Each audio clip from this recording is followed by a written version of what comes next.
Welcome to Suman TV. అనుకున్నదే జరుగుతోంది. ఏదైతే మాజీ మంత్రి మల్లారెడ్డి ఉన్నారో మల్లారెడ్డి ఆక్రమించిన భూములపైన ఫోకస్ పెట్టారు ముఖ్యమంత్రి రేవంత్ రెడ్డి. చాలా స్పష్టంగా అర్థమవుతోంది. ముఖ్యమంత్రిగా బాధ్యతలు తీసుకున్న తర్వాత రేవంత్ రెడ్డి ఫస్ట్ షాక్ మల్లారెడ్డికే ఇచ్చారు. మల్లారెడ్డి పైన భూ ఆక్రమణ కేసులు నమోదయ్యాయి. అనుకున్నదే జరుగుతోంది. నిజంగా ముఖ్యమంత్రి రేవంత్ రెడ్డి మాజీ మంత్రి మల్లారెడ్డి పైన స్పెషల్ ఫోకస్ పెట్టారా?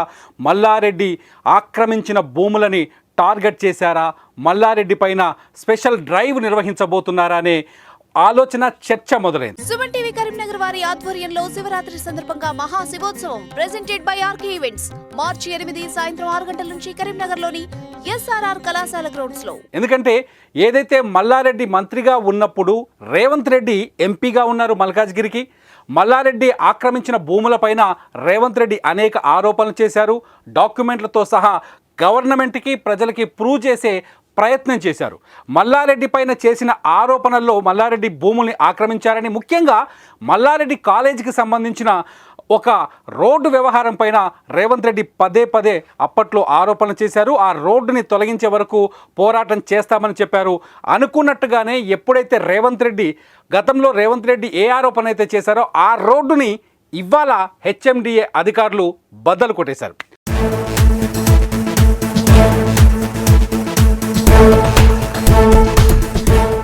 గుండ్లపోచంపల్లి మున్సిపాలిటీ పరిధిలో ఉన్న మల్లారెడ్డి కాలేజీకి సంబంధించిన ఈ రోడ్డుని హెచ్ఎండిఏకు సంబంధించిన లేఅవుట్లోంచి మధ్యలోంచి వేస్తూ వెళ్ళారు.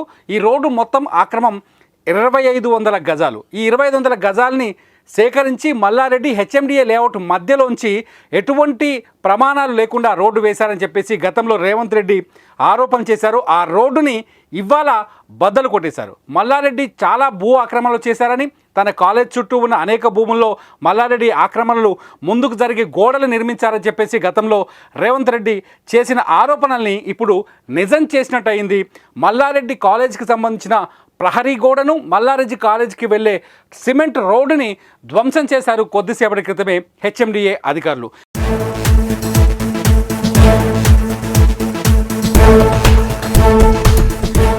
మల్లారెడ్డి చెబుతున్నారు, ఇది కేవలం రాజకీయ కక్షపూరితమైన చర్యలు చేపడుతున్నారు, కావాలనే కొందరు నన్ను టార్గెట్ చేసి తన పైన ఆరోపణలు చేస్తున్నారని చెప్పేసి మల్లారెడ్డి చెబుతున్నారు. గతంలో ఎప్పుడైతే ముఖ్యమంత్రిగా రేవంత్ రెడ్డి ప్రమాణ స్వీకారం చేశారో అప్పటికే మల్లారెడ్డి కొంత తగ్గి మాట్లాడారు. రేవంత్ రెడ్డి మల్కాజ్గిరి ఎంపీగా ఉన్నప్పుడు రేవంత్ రెడ్డి పైన అనేక సవాళ్లు చేసిన మల్లారెడ్డి ఎప్పుడైతే ప్రభుత్వం మారిందో రేవంత్ రెడ్డి నా మిత్రుడు అని చెప్పుకుంటూ వచ్చారు. ఎందుకంటే మల్లారెడ్డి పైన భూ ఆక్రమణల కేసులు అనేక ఆరోపణలు ఉన్నాయి. ఈ ఆరోపణలన్నింటి నేపథ్యంలో రేవంత్ రెడ్డి ఫస్ట్ టార్గెట్ మల్లారెడ్డి అవుతారని చెప్పేసి చర్చ జరిగింది రాజకీయంగా. ఎన్నికల సమయానికి ఎటైనా మారిపోవచ్చని మల్లారెడ్డి కాంగ్రెస్లో కూడా వస్తారని ఒక ప్రచారం జరిగింది. వీటన్నింటి నేపథ్యంలో ఇవాళ మల్లారెడ్డి చుట్టూ అనేక ఆరోపణలు తెరపైకి వస్తున్నాయి. మొన్న షామీర్పేట్లో 40 ఎకరాల భూమి ఆక్రమణకు సంబంధించి కొన్ని కేసులు నమోదయ్యాయి. ఆ తర్వాత ఇలాంటి ఆక్రమణల కేసులు ఇంకా 2-3 ఫిర్యాదులు ప్రభుత్వం దృష్టికి వచ్చాయి. ముఖ్యంగా ఈ ప్రజాపాలనలో మల్లారెడ్డి పైన అనేక ఫిర్యాదులు ఉన్నాయి. మల్లారెడ్డి ఆయన అనుచరులు తమ భూముల్ని ఆక్రమిస్తున్నారని చెప్పేసి